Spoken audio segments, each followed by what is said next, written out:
One of the reasons why you can't communicate clearly and effectively in English is because you have not trained your brain to first think in English. You are always translating from your mother tongue to English anytime you want to speak. That's why I'm going to give you simple and scientifically proven tricks that will help you start thinking and organizing your thought in English anytime you want to speak. We're going to learn 5 W's and how we can use them to start training our minds to think in English and not bothered by our mother tongue every time we want to speak this target language. Imwe mu mpamvu zikomeye ituma iyo ugiye kuvuga Icyongereza bitagenda neza nuko ntabwo watekereje mu Cyongereza. You take a long time to translate from your first language to English. Ufata umwanya munini usemura uvana mu rurimi rwawe rwa mbere ushyira mu Cyongereza ugasanga kuvuga bibaye ikibazo. Tugiye gukoresha rero izi 5W questions kugira ngo twige uburyo ushobora gutekereza mu Cyongereza. Ni gute twafata ubwonko bwacu tukabuconnectinga n'ibyo tuvuga kugira ngo Icyongereza kize vuba. I encourage you to watch this video to the end. Ako mbere yuko dukomeza n'uburyo bwa mbere ngira ngo murabyibuka yuko turi kwiga dukoresheje uburyo bwa Google Meet. Turi kwiga Icyongereza online, kuba ufite telefone yawe cyangwa ufite laptop ndetse ufite na internet. Hanyuma utwandikire kuri contact ziri kuri screen yawe, tuganire kuri WhatsApp, turebe uburyo ushobora kuimprovinga Icyongereza cyawe dukoresheje uburyo bwa Google Meet aho twiga turebana face to face. Aho waba uri hose, waba uri muri Canada, muri USA, Africa, Asia, any part of the world, come and study with us to improve your English. Iyo tuvuze rero 5W questions tuba dushaka gusobanura who, inde, uri gukora igikorwa ninde, what, ari gukora iki, when, ari kugikora ryari, where, ari kugikorera hehe, ndetse na why, ari kugikorera iki, why, nukubera iki ari gukora icyo kintu. Ibyo bintu rero bitanu nibyo tugiye kwifashisha tureba uburyo ushobora gutangira gutekereza mu Cyongereza igihe cyose ugiye kuvuga. Reka dukoreshe ubu buryo bwa mbere. Reba iyo foto. That picture. Can you study that picture? Iyo foto uri kubonamo iki? Ikintu cya mbere ndi kubonamo umukobwa w'umuririmbyi cyangwa w'umuhanzi.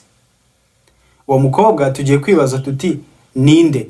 Anytime igihe cyose uzaba ubonye umuntu cyangwa ikintu ntabwo tuzajya tubikoresha ku mafoto gusa, tuzabikoresha no muri scenarios z'ubuzima busanzwe. Igihe uri kureba abantu, igihe hari ikintu icyo ari cyo cyose ushaka kuvuga mu Cyongereza, uzagihuza izi 5Ws hanyuma urebe uburyo ubasha kuvuga neza Icyongereza. Let's study this picture again. Turi kubona umukobwa w'umuhanzi. Ubwo tuvuze umukobwa dusubije who, inde, umukobwa cyangwa umuhanzi, an artist. Hanyuma what, ari gukora iki, what, mwibuke what, iki, ari gukora iki, ari kuririmba, she's singing. When, ryari, ntabwo tuzigiye ariko ugomba guhita ukimagina. Let's say it is on Saturday. Tuvuge yuko ari kuwa gatandatu. You are going to try this trick. Tuvuge yuko ari kuwa gatandatu, on Saturday. Where, hehe, turahazi se. Let's say it is at a hotel. Katuvuge yuko ari kuri hotel. Why? Kubera iki ari kuririmba? Nukubera ko bamutumiye. Because she was invited. Now, let's see how we are going to use these 5Ws to explain this situation very easily. Reka turebe uburyo tugiye gukoresha izi 5Ws kugira ngo dusobanure iki gikorwa uyu mukobwa ari gukora mu buryo bworoshye cyane. Ibyo bintu twamaze kubitekereza. Who is doing this? An artist or a young lady. What is she doing? She is singing. Where? At a hotel. When? On Saturday. Then why? Because she was invited. You have already organized that thought in your mind. Now we're going to create a full sentence. Wamaze kumenya ibyo bintu bitanu. None tugiye gusobanura icyo gikorwa mu buryo bworoshye. turahita dufata ibyo bintu bitanu tubihuze dukoremo sentence. Now our sentence is this: an artist, that young lady, is singing who on Saturday when at a hotel where because she was invited. Why? Tukaba dukozemo sentence mu buryo bwihuse cyane.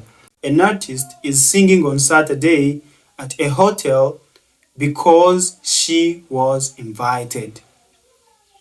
That is our sentence, and this is the trick you can use to start speaking English very naturally and confidently. Indi foto, izi foto ndi gushyiramo wewe imagine yuko ni nka scenario waba ubonye ahantu hariho hose. Ahantu waba ubonye umuntu wari wese ari gukora ikintu cyangwa ibintu biri kuba. Imagine the picture in your mind and use these 5 W's to generate ideas very quickly.